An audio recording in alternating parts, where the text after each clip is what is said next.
کہ جب پنکی پیرنی صاحبہ کو عدالت نے بلایا تو وہ سفید چادروں کے حصار میں گھیرے میں ان کو عدالت لے جایا گیا.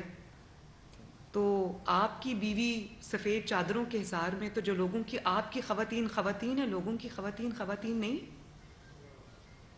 جب وہ جا رہی تھیں میں کسی کی تکلیف میں خوش نہیں ہوتی.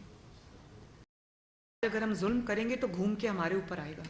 جو آج ان کے ساتھ ہو رہا ہے وہ میں نہیں چاہتی. وہ کہتے ہیں نا کہ ظفر آدمی اس کو نہ جانیے گا، ہو وہ کتنا ہی صاحب فہم و ذکا، جسے عیش میں یاد خدا نہ رہی، جسے تیش میں خوف خدا نہ رہی. انہوں نے 12 سال کا پلان بنایا تھا. انہوں نے سوچا لوگوں کی بیٹیوں کو پکڑو، بہوؤں کو پکڑو، بہنوں کو پکڑو، لوگوں کو جیلوں میں ڈالو، زندانوں میں ڈالو، زمین پہ سلاؤ.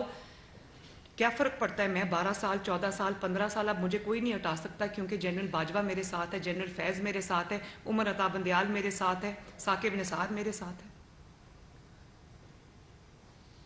تو یہ بھول گئے اس وقت کہ ایک نظام اوپر بھی ہے، بے شک، اور اللہ تعالیٰ سے کوئی چیز چھپی بھی نہیں ہے. وہ اپنے وقت پہ حرکت میں آتا ہے. تو آج جو کچھ بھی اس کے ساتھ ہو رہا ہے وہ مکافات عمل ہے. آج کہتا ہے میری بیوی ٹرسٹی ہے. میں معافی چاہتی ہوں، مجھے اپنی مثال دینی پڑتی ہے. میں اپنی مثال اس لیے دیتی ہوں کہ یہ ہو چکا ہے. بھول جائیں کہ میں کون ہوں. میں بھی ٹرسٹی تھی نا، تو میں تو اللہ کا شکر ہے آج اسی عدالت سے بری ہوئی ہوں. لیکن آج جب یہ ٹرسٹی کا راگ الاپتے ہیں تو مجھے اللہ تعالیٰ کی شان نظر آتی. آج یہ اس بات پہ جب یہ کہتے ہیں کہ جو میری بیوی ہے وہ تو پبلک آفس ہولڈر نہیں تھی، تو مریم نواز شریف کون سی پبلک آفس ہولڈر تھی؟ جو انہوں نے کورٹ میں آ کے کہا کہ نواز شریف مجھے عمران نے، جب عمران کو عدالت میں پیش کیا گیا اور عدالت میں عمر عطا بندیال صاحب نے ان کو کہا کہ بڑی خوشی ہوئی آپ کو مل کے، 60 ارب کے چور. تو انہوں نے کہا کہ مجھے رات کو سونے کے لیے ایک پتہ نہیں گندا سا میٹرس دے دیا گیا. تو مجھے یاد آ گیا کہ جب نواز شریف صاحب کو اڈیالہ لے کر گئے تو نواز شریف صاحب کو سونے کے لیے وہ ٹوٹا ہوا کمرہ تھا، اس میں گندا سا چھوٹا سا وہ ترپائی یا وہ کیا کہتے ہیں اس کو، چھوٹی سی وہ چٹائی تھی وہاں پر، وہ دے دی سونے کے لیے.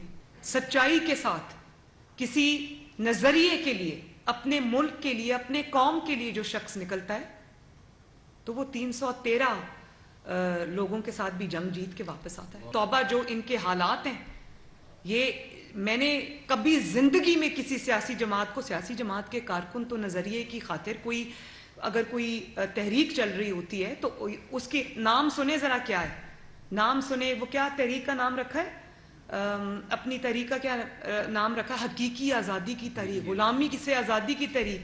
غلامی سے آزادی کی جب باری آئی تو منہ پہ کالے ڈبے چڑھا لیے، منہ پہ کالی بالٹی چڑھا لی. اور اس دن آپ نے فواد چودھری صاحب کی ویڈیو دیکھی، کوئی آکسیجن ماسک لگا لیتا ہے، کوئی ایمبولینس میں جا کے بیٹھ جاتا ہے. اور میں تو اس دن حیران ہو گئی تھا کہ عدالت نے ضمانت دی ہے ایک اور چور کو. پھر میں نے سوچا ضمانت نہ ملی ہوتی تو دنیا دیکھتی کہ آج کس طرح سے وہ بھاگ کے عدالت کے اندر جا کے چھپ گئے اور ہکلاتے ہوئے، زبان باہر آئی ہوئی، اور برا حال ان کا، پانی کی ضرورت پڑ گئی. تو مجھے یاد آئے وہ لوگ جو تمہارے انتقام کا شکار تھے، لیکن انہوں نے کس طرح سے حوصلے کے ساتھ، اللہ تعالیٰ کے دیے ہوئے حوصلے کے ساتھ انہوں نے جیلیں کاٹی، تمہارے انتقام کا سامنا کیا. میں تو پہلے ہی کہتی تھی کچھ نہیں ہے، اگر آتا نہیں ہے تو مسلم لیگ نون سے سیکھ لو، ہم سے سیکھ لو، فری مشورہ ہے.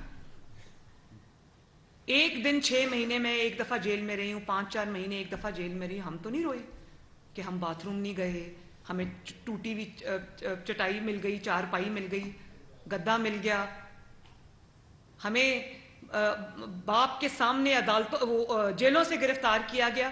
ہم تو نہیں دوڑے وہاں سے.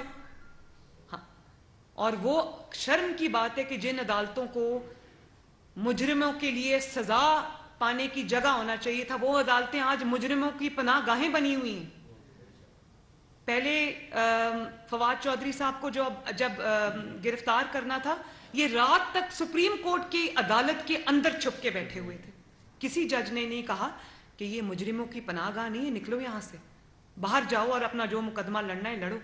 پھر عمران خان کو جب اسلام آباد ہائی کورٹ میں ضمانت دی گئی اور تھوک کے حساب سے دی گئی، بارش کی طرح جب ضمانتوں کی برسات ہوئی تو اس کے باوجود ان کو پتا تھا کہ مجھے کہیں 3 MPO میں نہ پکڑ لے، جو مینٹیننس آف پبلک آرڈر ہوتا ہے اس میں نہ پکڑ سکے، یہ رات 11:30 بجے تک اسلام آباد ہائی کورٹ میں بیٹھے رہے۔